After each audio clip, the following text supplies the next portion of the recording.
नमस्कार दोस्तों, मैं रोहन शर्मा स्वागत करता हूं सभी का आपके अपने चैनल ज्योतिष एंड वास्तु में। कैसे हैं आप सभी? आज हम यहां पर बात करने वाले हैं एक बहुत ही ज्यादा महत्वपूर्ण टॉपिक के बारे में। सूर्यदेव राशि परिवर्तन करने जा रहे हैं और सूर्यदेव के राशि परिवर्तन करने का देश और दुनिया पर क्या प्रभाव पड़ेगा, इसके बारे में हम बात करेंगे।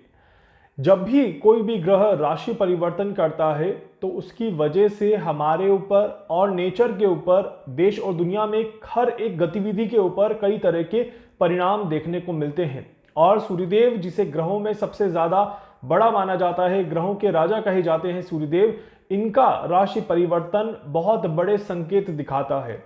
और एवरी 30 डेज की जो कैलकुलेशंस होती हैं उसमें पता चलता है कि आने वाला समय क्या कुछ लेकर के यहाँ पर आ रहा है। वर्तमान स्थिति में अगर देखा जाए तो सूर्यदेव जो हैं वो तुला राशि में गोचर कर रहे हैं। 16 नवंबर 2024 को सूर्यदेव सुबह के समय में तुला राशि से निकल करके वृश्चिक राशि में प्रवेश करेंगे। सूर्यदेव जब भी किसी राशि में प्रवेश करते हैं तो उस राशि की संक्रांति कही जाती है। इस वजह से 16 नवंबर 2024 को हम सभी सूर्यदेव की वृश्चिक संक्रांति को मनाएंगे। सूर्यदेव की वृश्चिक संक्रांति सुबह के समय में हो रही है और इसका संकेत क्या मिलता है इसे भी समझते हैं। और सूर्यदेव का वृश्चिक राशि में प्रवेश करने के पश्चात किस तरह का परिणाम देखने को मिलता है इसे भी समझने की कोशिश करते हैं। देखिए, संक्रांति में हर तरह की कैलकुलेशन करी जाती है, कौन से समय में, कौन से नक्षत्र में, कौन से दिन को ये घटना घट रही है। 16 नवंबर 2024 शनिवार का दिन रहेगा। शनिवार का दिन जब भी सूर्यदेव की संक्रांति शनिवार को पड़ती है तो इसके संकेत जो है वो वेदर और नेचर को लेकर के काफी ज्यादा बड़े लेवल पर देखे जाते हैं। कहा जाता है कि ये वो समय होता है जहां पर कहीं न कहीं किसी न किसी प्राकृतिक घटना को होने के संकेत दिखाता है। आप ये समझ सकते हैं कि कोई ऐसी घटना जिसमें पेड़ों को नुकसान हो, फसलों को नुकसान हो, तो इस तरह के योग यहां पर जरूर बनते हैं। कोई भूकंप आ जाना जिसकी वजह से कोई पेड़ गिर जाना, तेज हवाओं का आना जिसकी वजह से किसी पेड़ को नुकसान पहुंच जाना, किसी पेड़ को काटना जिसकी वजह से नुकसान होना, कुछ नेचर से रिलेटेड चीजें और फसलों से रिलेटेड चीजें यहां पर देखने को मिलती हैं। साथ ही साथ सुबह के समय में, प्रातःकाल सूर्योदय के समय में जब सूर्यदेव राशि परिवर्तन करते हैं तो इसके संकेत मिलते हैं विरोध प्रदर्शन के साथ। किसी तरह की उत्तेजित करने वाली घटना यहां पर देखने को मिलती है, आक्रामक घटना यहां पर देखने को मिलती है, विद्रोह घटना के संकेत यहां पर बढ़ जाते हैं। और कहा जाता है कि यह समय रहता है जहां पर सत्ता में किसी बड़ी उथल पुथल के होने के चांसेस भी बनते हैं। तो इस वजह से यह समय जो है ये काफी ज्यादा, आप कह सकते हैं कि राजा की जो प्रजा होती है वो बहुत ज्यादा अग्रेसिव रूप में बाहर निकल के आती है और अपनी बात मनवाने की कोशिश करती है या अपनी बात सरकार के सामने, राजा के सामने गलत तरीके से रखने का प्रयास करती है। इस तरह के संकेत दिखते हैं और बड़ी उथल पुथल के संकेत यहां पर देखे जाते हैं। इस वजह से सूर्यदेव की संक्रांति का समय भी अच्छे संकेत लेकर के नहीं आ रहा। इसी बीच में सूर्यदेव का जो ये राशि परिवर्तन रहेगा ये महिलाओं के लिए थोड़ा सा कष्टकारी दिखाई देता है। महिलाओं को किसी तरह की कोई बड़ी समस्या से गुजरना पड़े, किसी महिला को कोई बहुत बड़ा नुकसान हो जाए, तो इस तरह के संकेत भी यहां पर दिखाई देते हैं। यहां पर कोई गलत गतिविधि किसी महिला के साथ हो जाए, किसी तरह के स्कैंडल में, स्कैम में वो फंस जाए, या कोई घोटाला महिला के खिलाफ बाहर निकल के आए, या कोई और आपराधिक घटना किसी महिला के साथ हो जाए, तो इस तरह के योग यहां पर काफी ज्यादा बड़े लेवल पे दिखाई देते हैं। इसके अलावा कोई भी महिला जो बड़े पैमाने पर किसी बड़े पद पर बैठे हुए हैं तो उन्हें भी यह समय अच्छे रिजल्ट लेकर के नहीं देता। इस वजह से यहां पर बहुत बड़ी घटना के इक्वेशंस बनते हैं।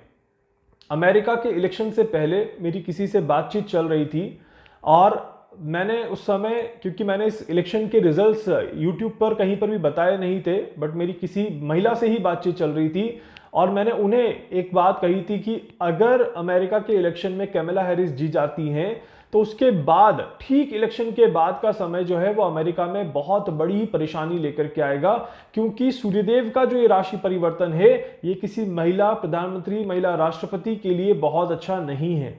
और कहीं ना कहीं आज भी मैं वही इक्वेशन आपके सामने बोल रहा हूं। वो एक अलग चीज है कि वहां पर वो नहीं जीती और उसे हमने खैर बड़े लेवल पे कैलकुलेट किया भी नहीं था, बट सूर्यदेव के संकेत जो हैं वो बड़े क्लियर यहां पर दिखाई देते हैं। तो अभी भी बड़े पद पर अगर कोई महिला बैठी हुई है तो वहां पर उन्हें परेशानियां रहेंगी। इस तरह के योग काफी ज्यादा बड़े लेवल पे दिखाई देते हैं। एक तो सूर्यदेव के राशि करने के ठीक बाद ही कोई घटना के संकेत यहां पर देखने को मिलेंगे, जिसमें कोई बड़ा नेता, कोई बड़ा राजनेता, किसी बड़े पद पर बैठा हुआ कोई अधिकारी किसी तरह की बीमारी से परेशान हो जाए, हॉस्पिटलाइजेशन देखने को मिले, तो इसके संकेत काफी बड़े लेवल पे दिखाई देते हैं। और दूसरा ये समय है जहां पर कहीं ना कहीं थोड़ा सा राजनीतिक गतिविधियों को संभाल कर चलने की जरूरत पड़ेगी। हर एक नेता को अपने कार्यकाल को, अपने कैबिनेट को संभाल कर चलना पड़ेगा। इस तरह के योग यहां पर बनते हैं, क्योंकि विद्रोह का घटनाएं होने के और अपने ही लोग धोखा दे दें, इस तरह के चांसेस काफी ज्यादा बनते हुए दिखाई देते हैं। इसके अलावा ये समय जो है ये किसी राष्ट्र में किसी बड़े व्यक्ति की मृत्यु को भी लेकर के आता है। और मैंने पिछली बार भी कहा था कि किसी बड़े व्यक्ति को नुकसान हो सकता है, और भारत ने एक बहुत बड़े उद्योगपति को खो दिया था। इस बार भी इस तरह की इक्वेशंस बन रही हैं कि किसी बड़े व्यक्ति के बीमार होने की या किसी बड़े व्यक्ति के चले जाने के संकेत यहां पर दिखाई देते हैं। और इसी के साथ बड़ा व्यक्ति या सुप्रसिद्ध व्यक्ति भी आप कह सकते हैं, जो कि बहुत ज्यादा फेमस व्यक्ति हो, उसको भी किसी तरह का कोई नुकसान हो, तो इस तरह के योग यहां पर बनते हैं। ये समय मेनली एक घटना को और इंडिकेट करता है, कोई ऐसी घटना जिसमें सरकार उस घटना के लिए, उस घटना में हुए नुकसान, जिन लोगों को नुकसान हुआ है उनको कुछ आश्वासन दे, कुछ आप कह सकते हैं मदद का प्रयास करे।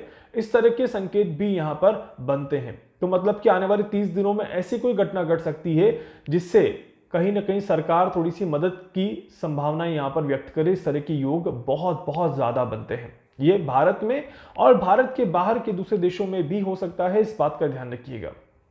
इसके अलावा समय की अगर हम बात करें तो जैसे ही सूर्यदेव राशि परिवर्तन करेंगे वैसे ही चीजें थोड़ी सी विचलित करने वाली रहेंगी। जैसे कि 15, 16, 17 और 18 ये 4 दिन जो है वो थोड़े से परेशान करने वाले रहेंगे। किसी बड़े भूकंप के भी आने की संभावना यहां पर दिखाई देती है। और इसके अलावा 25 नवंबर से लेकर के और 5 दिसंबर तक के बीच का भी जो समय है वो भी थोड़ा सा परेशान करने वाला समय दिखाई देता है। इस तरह के योग यहां पर बनते हैं। तो सूर्यदेव के प्रभाव या तो शुरुआत में और या फिर इन 10 दिनों के बीच में थोड़े से ज्यादा परेशान करेंगे। इस तरह के संकेत हमें देखने को मिल रहे हैं। उम्मीद करता हूं कि बहुत ज्यादा बड़ा नुकसान हमें कहीं पर भी ना देखने को मिले। सूर्यदेव नक्षत्र परिवर्तन भी करेंगे, जिसके ऊपर मैं आपको अगला वीडियो दूंगा। उसमें आपको सूर्यदेव के नक्षत्र परिवर्तन की भी सारी जानकारी मिल जाएगी, क्योंकि 19 नवंबर से नक्षत्रों के प्रभाव जो है वो बहुत बड़े लेवल पे यहां पर सूर्यदेव के दिखने लग जाएंगे। तो उसके बारे में हम एक अलग से डेडिकेटेड वीडियो में बातचीत करेंगे और मैं आपको एक्सप्लेन करूंगा कि किस तरह से इसका प्रभाव देखने को मिलेगा। आप सभी से एक ही चीज की यहां पर रिक्वेस्ट करता हूं कि सूर्यदेव के इस राशि परिवर्तन में आपको जो सबसे ज्यादा ध्यान रखना है, आम जनता को जो सबसे ज्यादा ध्यान रखना है, वो है यहां पर अपनी सेहत का ध्यान रखें। क्योंकि सूर्यदेव का वृश्चिक राशि में प्रवेश करना कहीं ना कहीं थोड़ा सा नुकसान देता है, जल्दबाजी करने पर थोड़ा सा परेशानियां देता है, और अगर आपने शांति और संयम नहीं बरता तो वहां पर आपके लिए बड़ी परेशानियां खड़ी हो सकती है। इस तरह के योग बनते हैं। तो इसीलिए आप सभी को थोड़ी सी समझदारी रख करके चलना यहां पर बहुत ज्यादा जरूरी है। इसके अलावा बाकी तो मैं आपको डेली के रेमेडीज और वीडियोस देता ही हूं, वो आप देखते रहिएगा, उसमें आपको सारी जानकारी जरूर मिल जाएगी। वीडियो को लाइक कर दीजिएगा, चैनल को सब्सक्राइब कर दीजिएगा, बेल आइकन पे जरूर से क्लिक करिएगा। कुछ पूछना चाहते हैं, जानना चाहते हैं, अपने बारे में कुछ भी समझना चाहते हैं, आप मुझसे संपर्क कर सकते हैं। मैं पूरी कोशिश करूंगा आप सभी की हर संभव मदद यहां पर कर सकूं। धन्यवाद।